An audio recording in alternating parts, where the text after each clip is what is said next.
Welcome to the latest update program. The topic of discussion is India re-elected to IMO.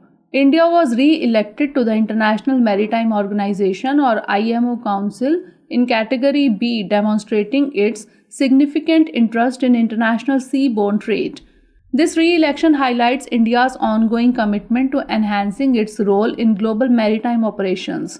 This reflects the recognition of India's efforts in expanding its domestic shipping sector and its contributions to global maritime affairs. International Maritime Organization or IMO is the United Nations specialized agency with responsibility for the safety and security of shipping and the prevention of marine and atmospheric pollution by ships.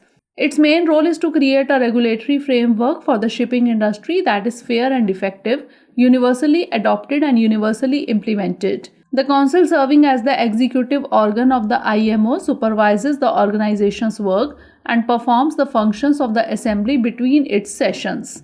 This includes making recommendations on maritime safety and pollution prevention. The 33rd Assembly of the IMO is currently meeting at its headquarters in London with participation from all 175 member states and 3 associate members.